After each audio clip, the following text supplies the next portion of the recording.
Meus amigos e minhas amigas, bem-vindos a todos e a todas ao Curto Circuito. Eu sou Ronaldo Picário e esse é um programa do Grupo de Economia da Energia, do Instituto de Economia da UFRJ, que discute as grandes questões do setor elétrico aqui e no mundo. Dando prosseguimento à série de programas sobre os impasses do setor elétrico brasileiro, que nós iniciamos no último curto-circuito, hoje eu gostaria de conversar com vocês sobre as inconsistências, os impasses e os conflitos da política nacional de transição energética. Discutir o setor elétrico em qualquer parte do mundo hoje é discutir transição energética. No Brasil, não é diferente. Então, discutir os impasses do setor elétrico brasileiro é, de fato, discutir os impasses da transição energética brasileira.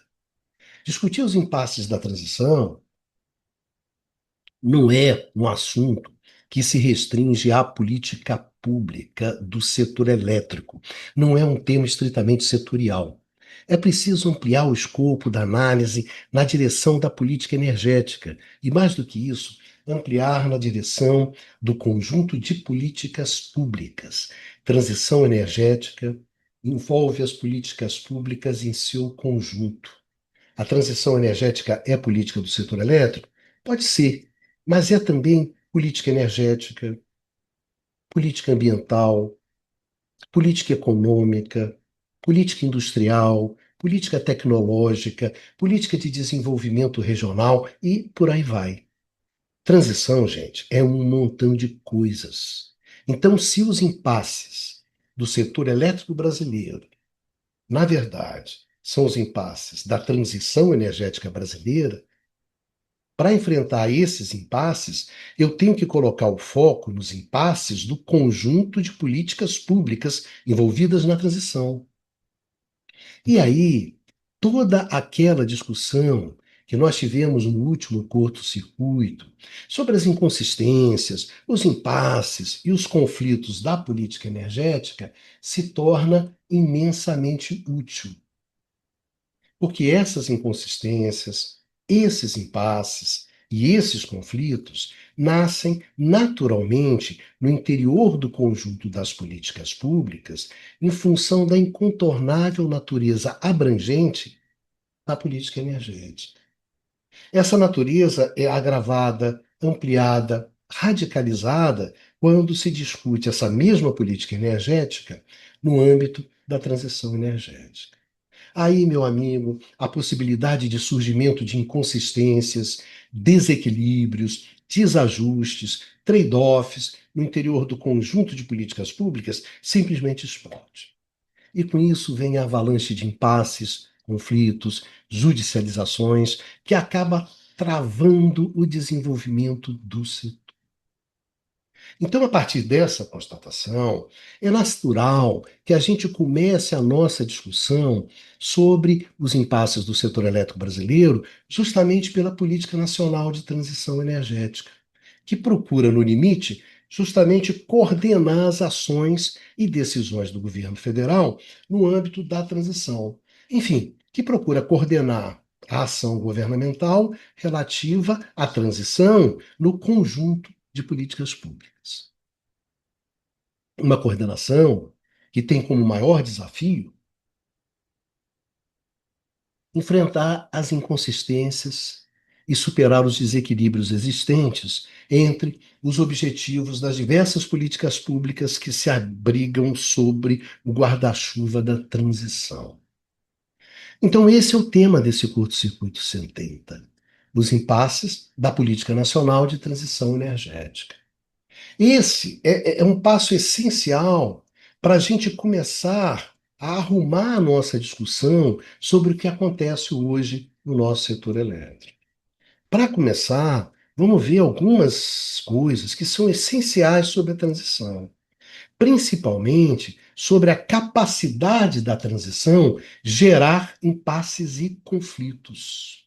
Mas antes de iniciar a nossa conversa, eu gostaria rapidamente de lembrar aqueles que acompanham o curto-circuito e querem se aprofundar na discussão sobre o setor elétrico, que agora Nós temos mais três novos recursos para quem quer esse aprofundamento. Nós temos, em primeiro lugar, um canal próprio, específico, no YouTube, que se chama Curto Circuito e reúne todo o acervo dos últimos 4 anos de programa. Se vocês procurarem por canal curto traço circuito no YouTube, vocês encontram esse canal. Nós temos também um podcast próprio para o programa, que se chama Curto Circuito. Caso vocês queiram ouvir esse programa na forma de podcast, basta procurar no seu tocador de podcast por curto circuito, curto traço circuito, que você encontra esse podcast. E, finalmente, nós temos também um blog chamado Blog Curto Circuito, no qual vocês podem encontrar textos relativos aos temas que são abordados nos programas e as transcrições dos áudios desses programas. Os links para todos esses novos recursos, eles estão na descrição desse vídeo. Vamos então começar a nossa conversa por algumas questões que são básicas para começar qualquer conversa sobre transição. Transição é uma coisa muito séria, não é brincadeira, é um problemão, um gigantesco desafio que exige uma mobilização enorme de recursos para enfrentar esse desafio. Vamos ver, então, esse básico que muitas vezes as pessoas esquecem e acabam se estrepando justamente por ignorar esse básico sobre a transição. Vamos lá.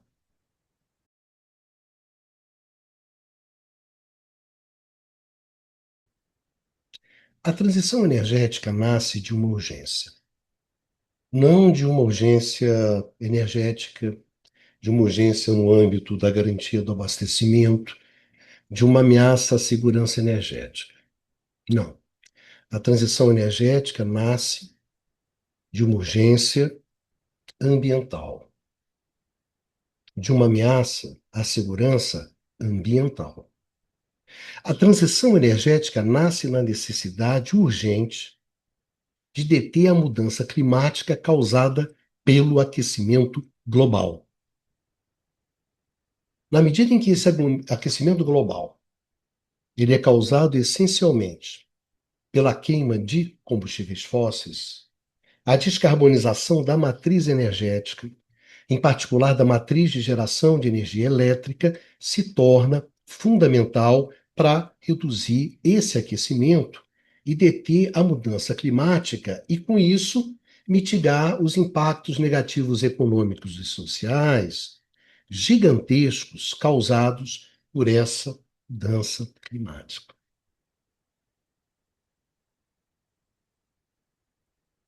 Por isso, a descarbonização é o que nós encontramos na raiz da transição.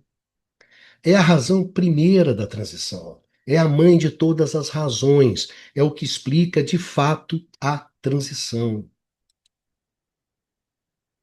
E a explicação, ela não é energética.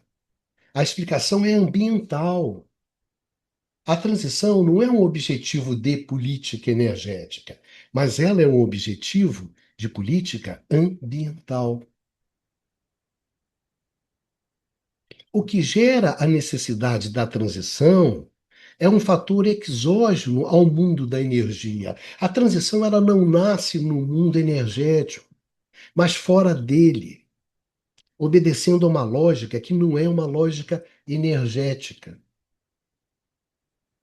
A transição, gente, como toda fuga, não é sobre para onde nós estamos fugindo, mas do que nós estamos fugindo.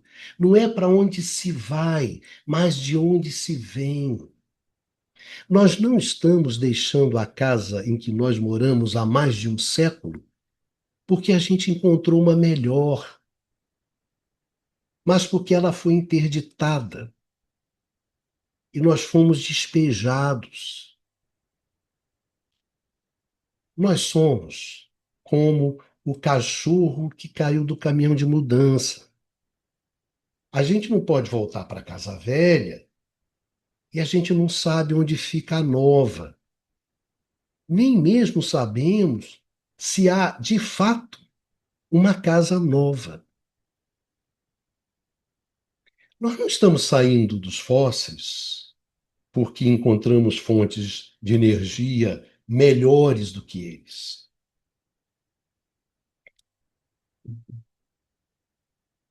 mas porque o uso desses fósseis está sendo interditado pela necessidade urgente da descarbonização.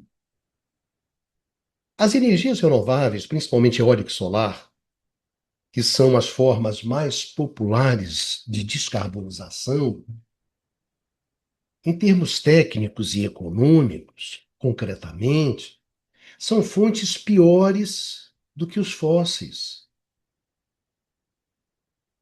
Entregam um abastecimento energético de pior qualidade e mais caro. São intermitentes, descontínuas, irregulares e geram instabilidade, desequilíbrios, perda de confiabilidade quando a gente introduz essas fontes na matriz de geração elétrica. E aí, meus amigos e minhas amigas, a gente cai no coração do nosso problema.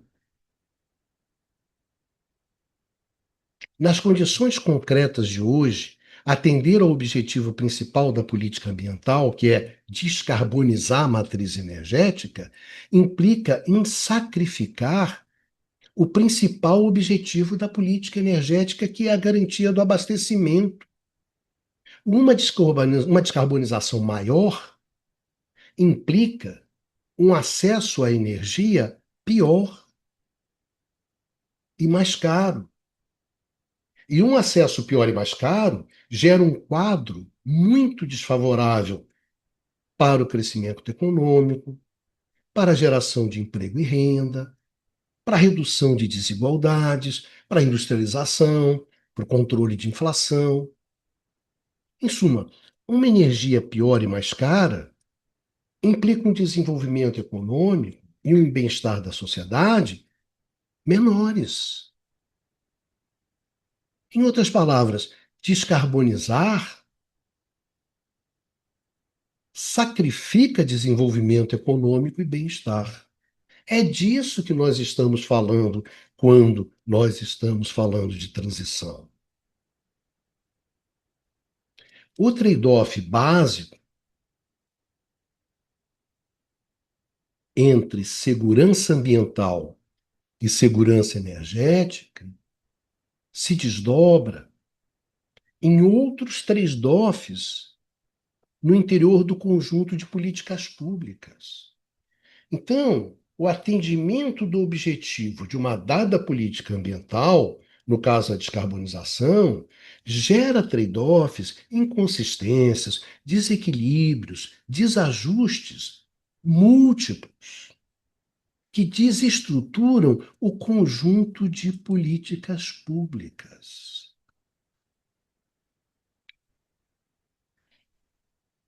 A descarbonização, baseada nas energias renováveis, tem um grande potencial desestruturante, que, quando colocada no topo da hierarquia das políticas públicas, subordinando todas as outras políticas públicas, implode o conjunto dessas políticas públicas.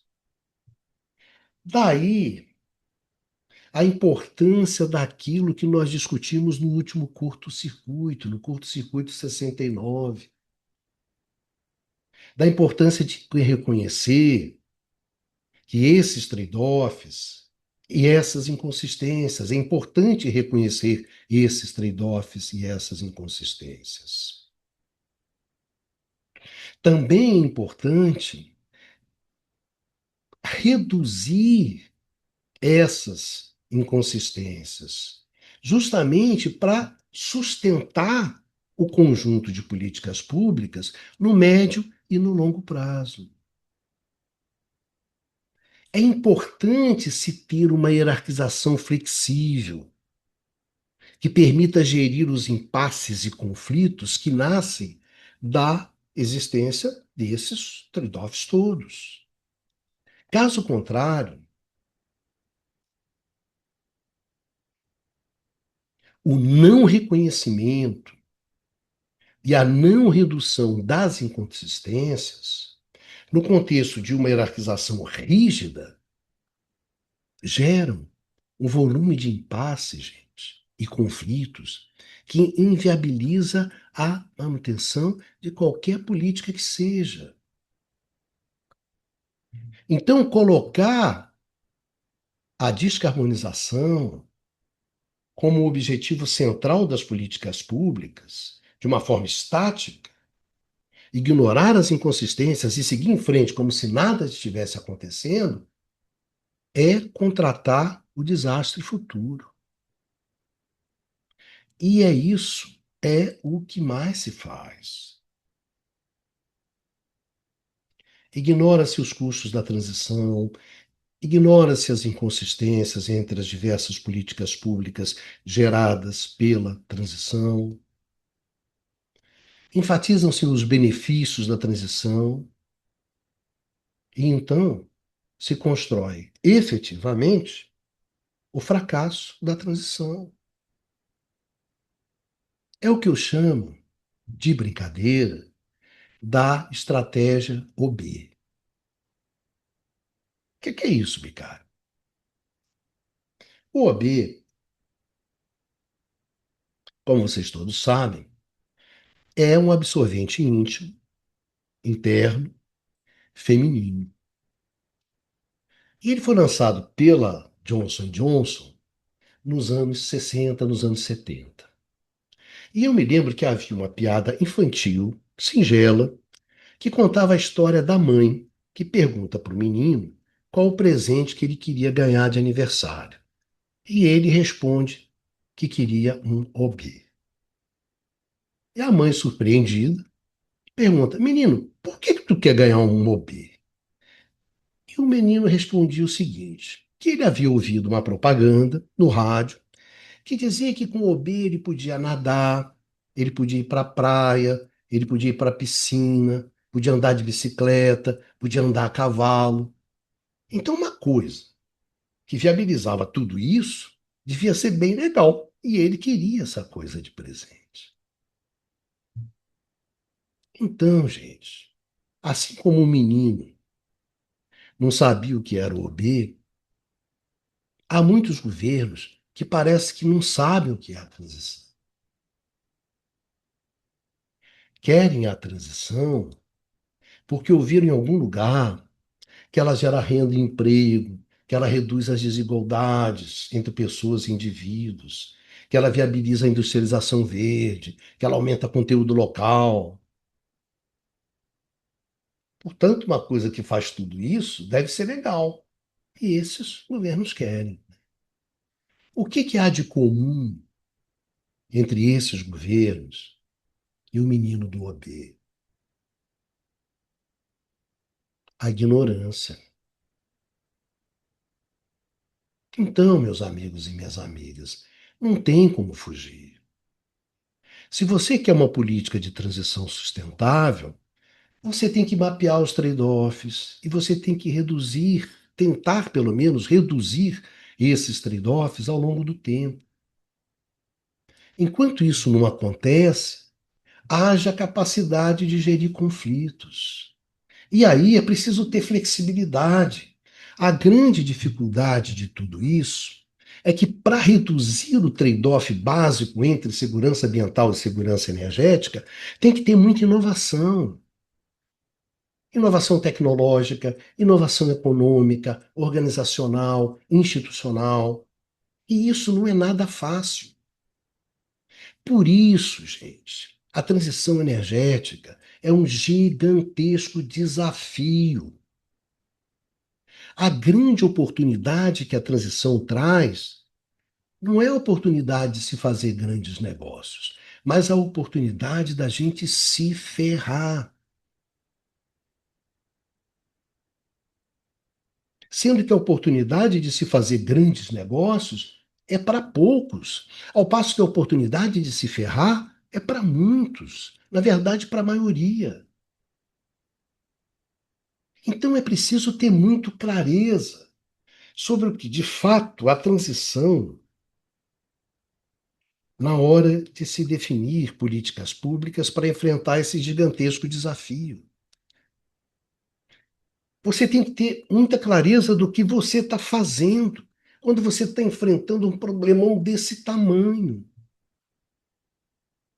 Caso contrário, não só serão desenhadas políticas públicas que não se sustentam no tempo, mas políticas que inviabilizam a própria transição. Cada política dessas que fracassa aumenta os impasses, os conflitos em torno da transição. A urgência se torna maior e o processo vai ficando cada vez mais dramático.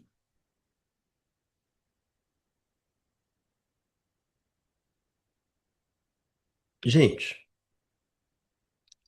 transição não é fashion. Transição não é cool, calma, plácida. Transição não é uma atitude, não é uma pauta de comportamento politicamente correto. Transição é uma ferida aberta, que sangra, e não sangra pouco. E é disso que nós estamos falando. E é isso que nós precisamos ter em mente quando nós estamos concebendo, negociando, e implantando políticas públicas relativas não à transição, mas de fato à descarbonização, que pode parecer a mesma coisa, mas não é. Como se diz, ou como dizem os castelhanos, né? Es lo mismo, pero no es igual. Entender isso é um bom começo para entender o jogo da transição. É necessário para entender o jogo da transição. E nós? Como é que nós estamos jogando esse jogo no Brasil? O que nós estamos fazendo? Quando a gente está desenhando políticas públicas para enfrentar a transição, para enfrentar a descarbonização, a gente está levando isso tudo em conta? Vamos ver então a Política Nacional de Transição Energética.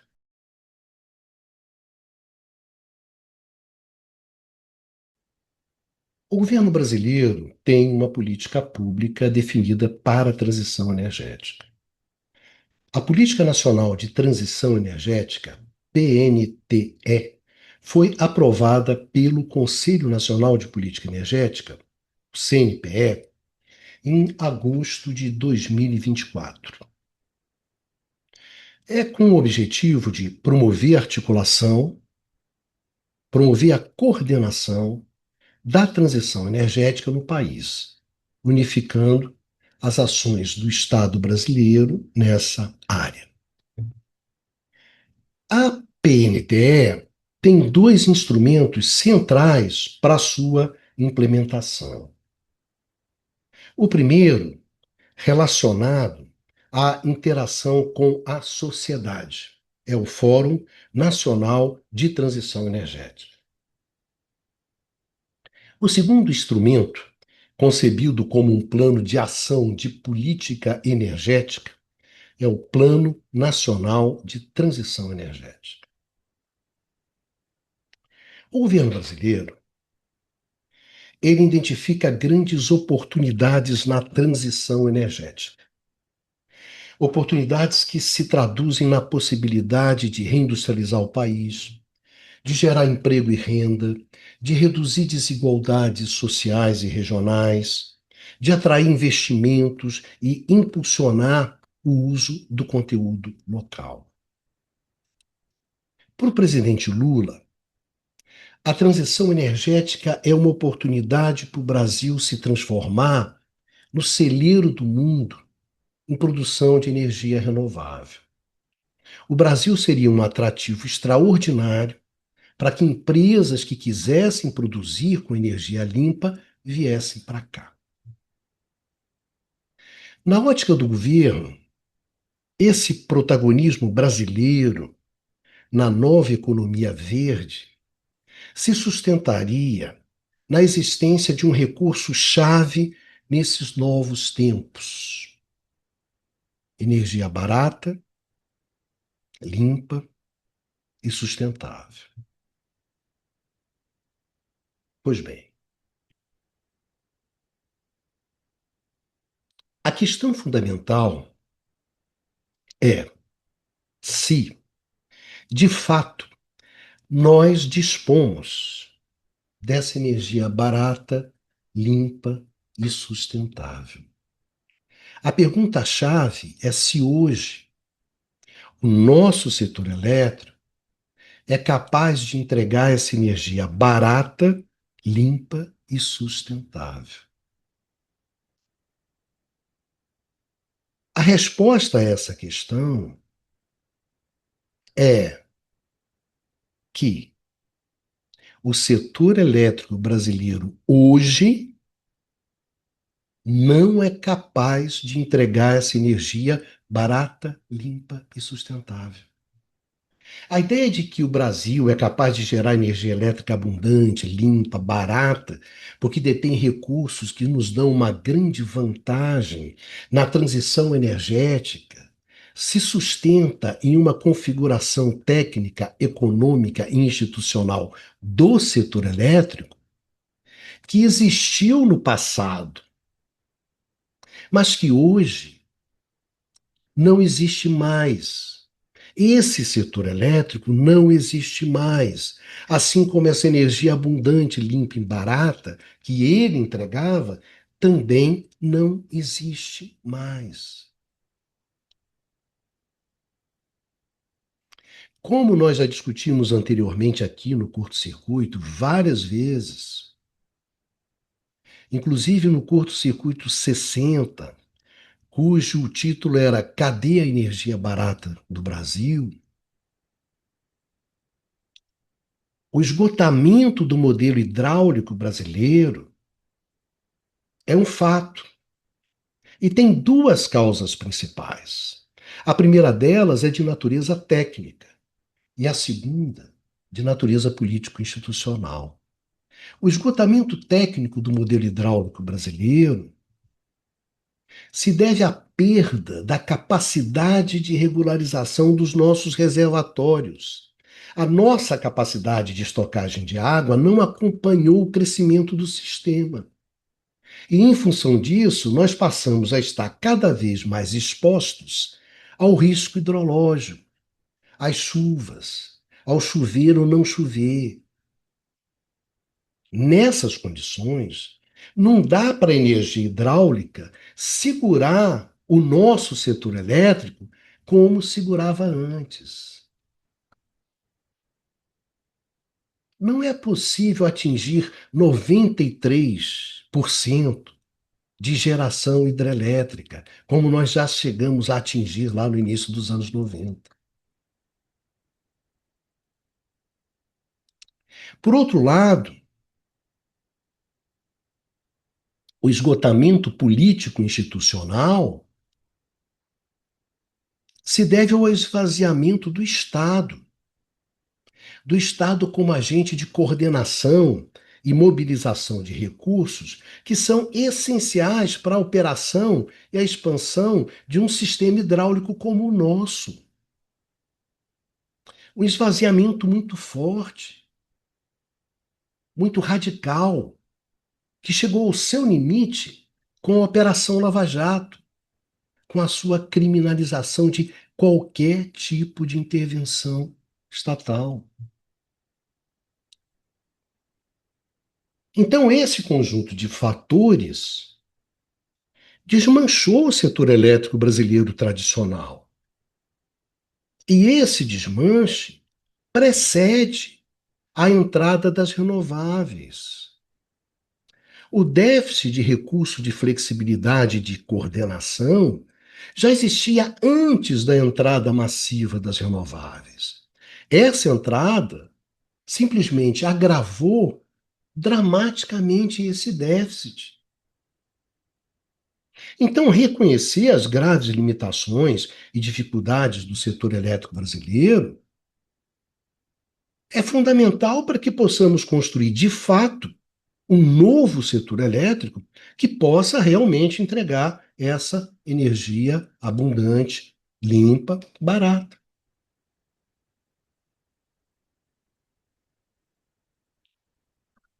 Reconhecer que hoje, de fato, nós não somos diferentes dos outros abre a possibilidade de que possamos construir um novo setor elétrico, que de fato seja diferente dos outros e que possa entregar de fato uma energia abundante, limpa e barata. Nesse exato momento, a nossa transição enfrenta os mesmos desafios que as demais transições ao longo do mundo. É verdade que nós temos recursos que podem nos ajudar nessa transição.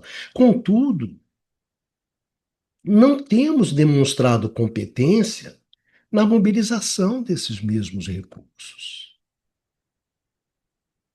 Assim, a pedra de toque da estratégia brasileira de transição, a disponibilidade de energia barata, limpa e abundante,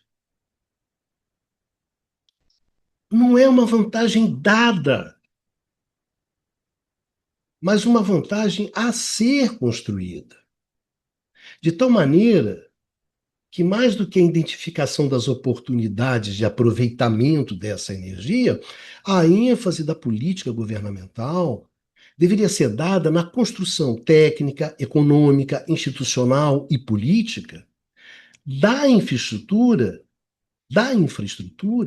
que poderia fornecer no futuro essa energia.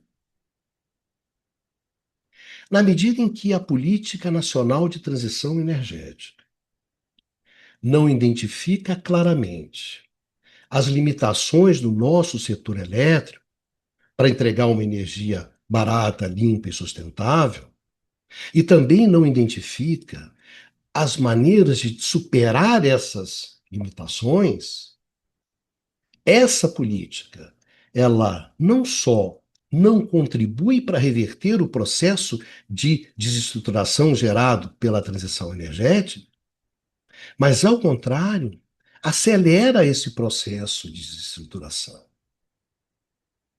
E olha que a desestruturação ela é natural do processo de transição, então ela é muito forte.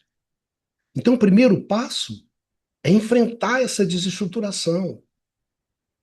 A política energética atual, ela não só não enfrenta essa desestruturação, mas, ao contrário, ela agrava essa desestruturação. Ela desestrutura o setor elétrico, ela desestrutura a segurança do abastecimento e ela desestrutura o conjunto de políticas públicas.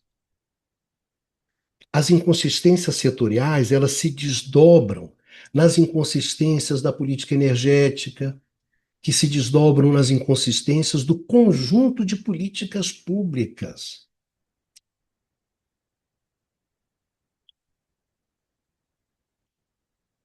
Esse processo transforma os impasses do setor elétrico em impasses energéticos, econômicos, ambientais, industriais, sociais. A política energética hoje ela serve de correia de transmissão para levar os impasses e os conflitos do setor elétrico para o resto da economia e da sociedade, assim como para trazer os impasses e os conflitos do resto da economia e da sociedade para dentro do setor elétrico.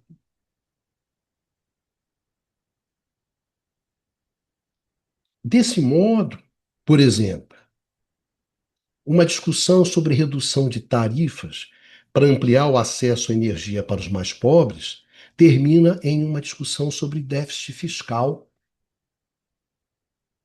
Uma discussão sobre a limitação dos incentivos às energias renováveis termina em uma discussão sobre o sucateamento do parque de produção de bens de capital verde que nós construímos, ou sobre o desenvolvimento regional, como é o caso das eólicas do Nordeste, ou sobre desmatamento. Enfim, aquilo que nós discutimos no curto-circuito passado, eu sugiro que vocês deem uma olhada no curto-circuito passado, no curto-circuito 68, não, 69, para poder entender melhor o que nós estamos discutindo aqui. Uma política energética desestruturada desestrutura o conjunto de políticas públicas. Então, a Política Nacional de Transição Energética, hoje, ao invés de facilitar a transição, ela dificulta essa transição. Ela não só não ajuda, mas como atrapalha.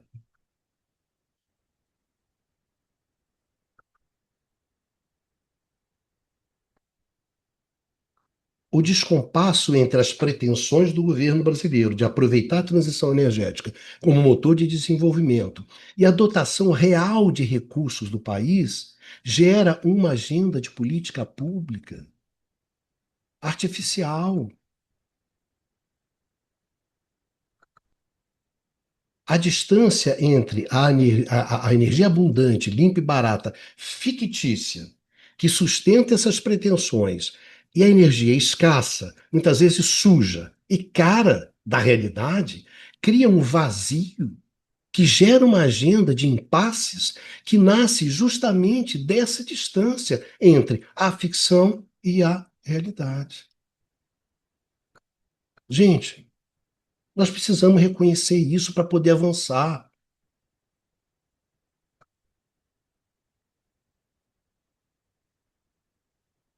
Não existe uma energia abundante, limpa e barata. Não existe um setor elétrico brasileiro que entregue essa energia. Portanto, a energia abundante, limpa e barata não é um dado. Ela precisa ser criada. O setor elétrico brasileiro que entregava essa energia não existe mais. Ele precisa ser reinventado. Uma agenda real da transição energética brasileira tem que colocar no centro das suas preocupações essa reinvenção do setor elétrico brasileiro. O resto é conversa fiada. O resto é o menino da piada do UB que queria uma coisa que ele não tinha a menor noção do que era. Enfim, a inconsistência básica da política nacional de transição energética é que ela se baseia em uma energia abundante, limpa e barata que de fato não existe. Se você quiser avançar nessa política, é necessário reconhecer essa inconsistência e trabalhar para reduzir essa inconsistência. Enquanto isso não acontece, essa inconsistência básica ela vai se multiplicando, vai se desdobrando em novas inconsistências no interior do setor elétrico, da política energética e do conjunto de políticas públicas. E vai se transformando em novos impasses, em novos conflitos, que vão travando o desenvolvimento econômico e social do país. E é justamente sobre como esse processo está ocorrendo é que nós vamos discutir nos próximos programas dessa série sobre os impasses do setor elétrico brasileiro. Então, meus amigos e minhas amigas, era isso que nós gostaríamos de conversar com vocês hoje. Então, eu queria agradecer muito a vocês, queria agradecer muito a todas e a todas que nos acompanharam nessa conversa de hoje. Dar um grande abraço em todos e em todas e lembrar que a gente se encontra aqui no próximo curto-circuito. Vida que segue, se cuidem e até a próxima.